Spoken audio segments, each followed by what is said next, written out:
Assalamualaikum warahmatullahi wabarakatuh. Halo anak-anak, bagaimana kabarnya hari ini? Semoga kalian baik-baik saja ya. Di video kali ini kita akan membahas mengenai teks eksposisi. Nah, dalam teks eksposisi ini kita akan mengulas 3 hal. Yang pertama ada pengertian, yang kedua ada tujuan teks eksposisi, dan yang ketiga ada struktur teks eksposisi. Nah, ketiga hal ini akan kita bahas secara mendalam dalam video berikut ini. Selamat menyaksikan. Yang pertama, kita akan membahas mengenai pengertian teks eksposisi. Apa itu pengertian teks eksposisi? Jadi, teks eksposisi adalah suatu jenis teks yang menyampaikan argumen untuk meyakinkan orang lain. Nah, di dalam teks eksposisi ini terdapat argumen yang berupa pendapat para ahli, kemudian juga terdapat fakta berupa data-data yang telah dilakukan sebelumnya ataupun data-data yang sudah dapat dibuktikan secara ilmiah. Argumen yang berupa data-data ini diambil dari suatu fakta yang telah ada. Tujuannya untuk apa? Untuk meyakinkan orang lain. Jadi, orang lain dapat percaya terhadap argumen kita dengan adanya data-data tersebut. Untuk yang kedua, kita akan membahas mengenai tujuan dari teks eksposisi. Seperti yang Ibu sampaikan sebelumnya, dalam pengertian tadi terdapat tujuan teks eksposisi yaitu untuk meyakinkan orang lain. Tidak hanya itu, tetapi tujuan lain dari teks eksposisi ini yaitu untuk menambah wawasan kita. Mengapa bisa untuk menambah wawasan kita? Karena dari kita yang sebelumnya tidak tahu, dengan membaca suatu teks eksposisi ini kita bisa menjadi tahu mengenai suatu hal.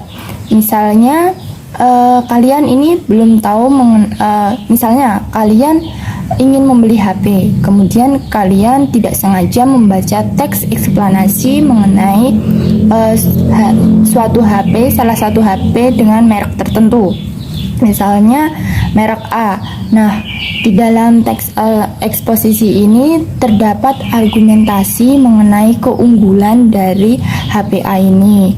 Mungkin karena kameranya bagus, internalnya banyak, kemudian juga speknya tinggi, dan lain-lain. Dari hal itu kita dapat menambah pengetahuan kita mengenai HP A tersebut ya. Nah, untuk yang terakhir kita akan membahas mengenai struktur teks eksposisi. Nah, di dalam teks eksposisi ini terdapat 3 struktur anak-anak. Yang pertama ada tesis, kemudian ada rangkaian argumentasi, kemudian yang terakhir penegasan ulang atau kesimpulan. Nah, untuk yang pertama ada tesis. Tesis ini juga dapat disebut dengan pernyataan pendapat.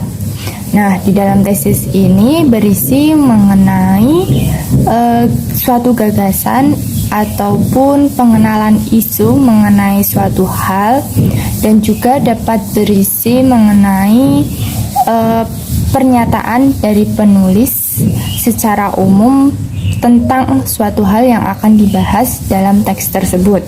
Nah, untuk struktur yang kedua ini adalah rangkaian argumentasi.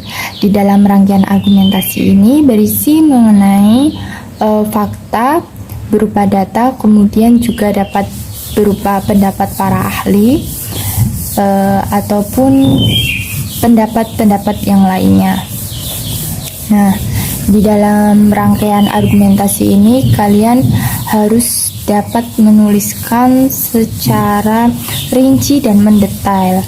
Nah, pendapat-pendapat ini harus dapat diperkuat dengan adanya data agar pembaca dapat percaya mengenai teks eksposisi yang kalian tulis atau mengenai hal yang kalian tulis dalam teks eksposisi tersebut. Untuk yang terakhir yaitu ada penegasan ulang. Nah, di dalam penegasan ulang ini berisi mengenai kesimpulan ataupun juga bisa saran mengenai pembahasan secara keseluruhan. Nah, setelah ini kita akan menganalisis struktur teks eksposisi yang akan Ibu tampilkan.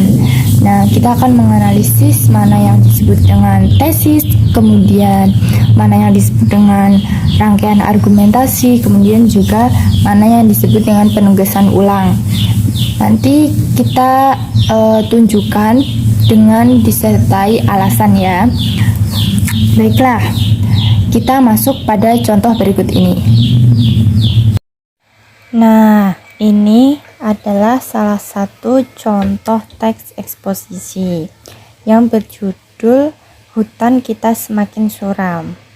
Nah, untuk paragraf pertama ini disebut dengan tesis. Mengapa demikian? Karena di dalam tesis teks eksposisi ini membahas mengenai isu pemerintah yang tidak cepat bertindak dalam 10 tahun mendatang, hutan Sumatera akan musnah. Kemudian untuk yang selanjutnya ada rangkaian argumen yang terdapat pada paragraf 2, 3, 4, 5, 6, 7. Nah, di dalam rangkaian argumen ini terdapat pendapat-pendapat mengenai pengelolaan hutan tidak menunjukkan adanya tanda-tanda perbaikan dibandingkan tahun sebelumnya. Kemudian juga terdapat data seperti pada paragraf ini, selama bulan Januari sampai Oktober 45% dari keseluruhan titik kebakaran terkonsentrasi di Provinsi Riau dan selanjutnya. Nah, ini merupakan data. Kemudian yang terakhir ada penegasan ulang. Untuk penegasan ulang ini terdapat pada paragraf terakhir, yaitu rupanya kedua masalah itu belum cukup. Pemerintah menambah masalah lagi dengan rencana pembukaan kawasan hutan lindung untuk areal pertambangan. Kebijakan tersebut jelas semakin menyempurnakan derita hutan Indonesia. Nah, di dalam penegasan ulang ini terdapat kesimpulan bahwa kebijakan yang dilaksanakan oleh pemerintah ini akan menambah penderitaan hutan di Indonesia. Nah, itu tadi untuk contoh dari analisis struktur teks eksposisi. Untuk tugasnya nanti kalian akan menganalisis dari teks eksposisi yang akan Ibu kirim dalam WA grup kita. Sekian video kali ini. Apabila ada salah kata mohon maaf. Wassalamualaikum warahmatullahi wabarakatuh.